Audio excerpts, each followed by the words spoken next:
අමන් නිතර පිටවක් කවල් නිතරම දෙනවනේ. ඔය ගහලා දෙන්න පොද පිටවක් කවයක් දින ගහ. මේ මෙන්න මේක ඇඳ එක බොන්න ඔකට වැඩිය හොඳයි මෙන්න මේක. පිටවක්ක නැත්තම් එලවක්ක හාතවාරි උඳු පියලේ සමගෙන හීනටි හරිය පොල් කිරි දාලා කැඳ හදලා කැඳයකට ගම්මිරිසට 2යි කබලේ වැදලා දමන සුදු ලුණු බිග් 2යි රතු ලුණු ගෙඩි 3යි දමන්න උදේට හිස් බඩ පානය කරන්න නැවත සතියක් හැර සතියක්. ඔය තියෙන පිටවක්ක වලට වැඩිය ඔක හොඳයිනේ. ඔය කැඳ එක ගොඩක් අය කියන අරසස් වලටත් හොඳයි. ගල් වලට හොඳයි. අර මාර කැඳ එකක් මේක. මේක දිව්‍ය ඖෂධයක්. ස්නායු පද්ධතියද? පිටවක්ක වලට වැඩිය හොඳයි එලවක්ක. පිටවක්ක ටික රතු පාට එලවක්ක සුදු පාට එකනේ. හරි අනිත් එක.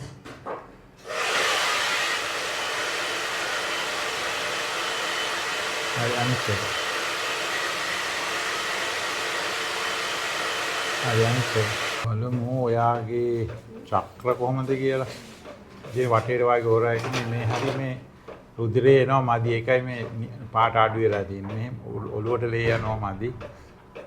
බලමු මොකද්ද ඔයාගේ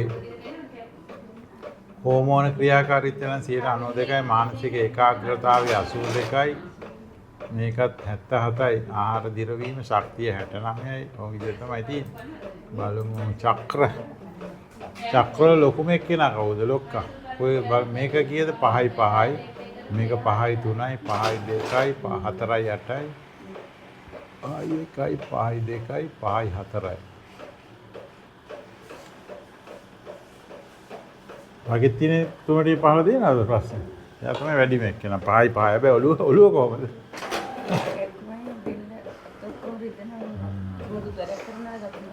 මූලාධාර චක්‍රය එයා තමයි 5යි 5යි ඒ කියන්නේ උදරේ මේ 3ටයි 3ටයි 15 කොටසේ කකුල් දත් ඊළඟට මේ ඇවිල්ලා උදරේ 15 කොටස ස්වාදිෂ්ඨාන චක්‍රේ 5යි 3යි උදරේ ඉහළ කොටස මණිපූර චක්‍රේ 5යි 2යි අනාහත චක්‍රේ 5යි 8යි ඊළඟට විසුද්ධ චක්‍රේ 5යි 1යි විසුද්ධ චක්‍ර තමයි උග්‍ර ස්වරනාල අනාහත තමයි හදවත පේනහලු මණිපූර චක්‍ර තමයි මොනවාද උදරේ ඉහළ කොටස.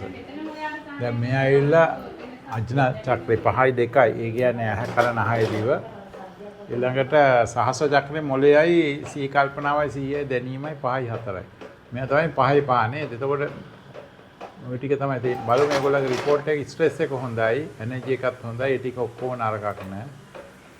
මේකත් වටේට හොඳයි. ඔයාගේ ටික වටේ මහන්සි වෙලා වැඩ කරන්නේ නේද? සෑහෙන කාලයක් තිස්සේ. එහෙමද? මොනවාද රැකියාවක් කළා?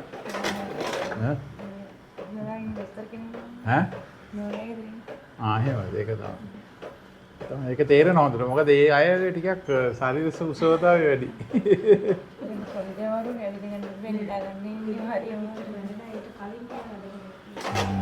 ඒ වුණාට ඇඟ ඇතුලේ ඒ කටු ගෙවෙන්නේ ඔය ඇවිදලා නොම ඔයලානේ. වාහන වල ටයර් ගෙවෙනවා වගේ. ඉතින් ප්‍රශ්නේ තියෙන්නේ අර ඇතුලේ එහෙම ලෙඩක් නෑ ලොකු. ඇතුලේ නෝන. ඇතුලේ දන්න. මේක නම් පොඩ්ඩක් පෙන්නන මේ 4 පැන්ක්‍රීස් එක සීනි නෝමල්ද තාම? ඊළඟ කොණ්ඩේ අමාරුව 12 13 15ක් තියෙනවා. 15 කිඩ්නි හැබැයි ලොකුවට නැහැ. පොඩියකට තියෙනවා. ඉතින් වතුරේ හොඳට බොන්න ඕන වතුර. බලමු ඔයාගේ පෙනහල්ල කීයද 85යි. පෙනහල්ල 85යි.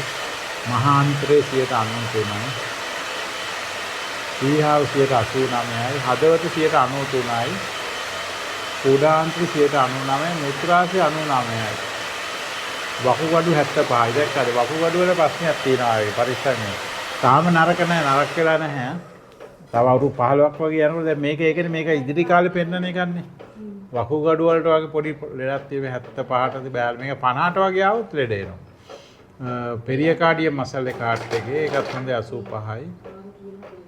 පිත්තාසය කීයද? 86යි. සාමාන්‍යයි. අක්මාව 96යි. ඔයාගේ දැන් පිත්තාසය සාමාන්‍ය නැහැ නේ. ඔයාගේ පේපර් එකේ තිබුණේ සාමාන්‍යයි. මාවට පැටලි වැවිලා මොකක් තියුණාද තියෙනවා. එතකොට අක්මාව මේ දැනගෙන හිටියා පැටලි වැදිනවා ඒක. පැටලි වැදෙන් ගොඩක් අයගේ නොවන තියෙන 90%ක තියෙනවා. ඒකට හේතුව තමයි වසවිස කෑමයි. අක්මා වෙන්නේ වයි වසවිස කඩන්නේ අයින් කරන්නේ. දැන් වැඩියෙන් වෙහෙසෙනවනේ. ඒකනේ. දැන් මෙයාගෙන නම් දෙයයන් පිටෙන් 83යි. මොලේට ලේ යන මදි කතාවක් නම් කියනවා එක සීන් එකක්. එතකොට හෘද වාහිනී හදවත ඒක නම් එච්චර ප්‍රශ්නයක් නැහැ. ඒකත් 85යි නේ. ලොකු ප්‍රශ්න නැහැ. මේ කොන්දේ සැක්‍රම් එකයි කොක්සිස්. මේ මෙන්න මේ ටිකේ තමයි ප්‍රශ්නේ තියෙන්නේ කොන්දේ පහළ ප්‍රදේශේ. ඒක තමයි මෙතන කියලා තියෙන්නේ. මේ කෝලන් අවරෝහණය කියන්නේ මේ ගෑස් කහනවද උඩ ගෑස් එනවද? ගෑස් තියෙන කතාවක් කියනවා. වෙන නම් එච්චර ලෙඩක් නැහැ. ස්නායු පද්ධතියත් හොඳයි. මෙන්න මෙතන මේක තමයි මේ සැක්‍රම් එක කොන්දේ පහළ කොඳුයට පෙළේ පහළ කොටස. ඔය එන මොලේට ලේ යන්නේ නැති එක. ඒක මේ මම මෙතන කිව්වේ මේ තියෙන මොලේට ලේ යන්නේ නැහැ. මම ඒකට දෙන්නම් තෙලක්. ඒක අඩු වෙපා වෙන්න එපා. තයිරොයිඩ් අඩු වෙලා තියෙනවා. තයිරොයිඩ් T3 T4 T3 එක බැලුවද? තයිරොයිඩ් ප්‍රොෆයිල් එක ගත්තද? හා? කොහොමද බැලුවේ ලේවලින්ද?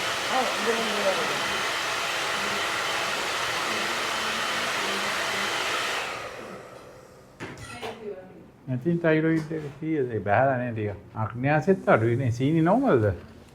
සීනි බෙහෙත් බොන්නේ නැහැ? මම දෙන්නම් මරු තෙලක් හොඳේ. ඔයාගේ ඔළුව කැක්කමටයි. ඒවට මෙහෙවට. දැන් මෙතෙන්දි කරගන්නකො ක්‍රමේ හොඳේ.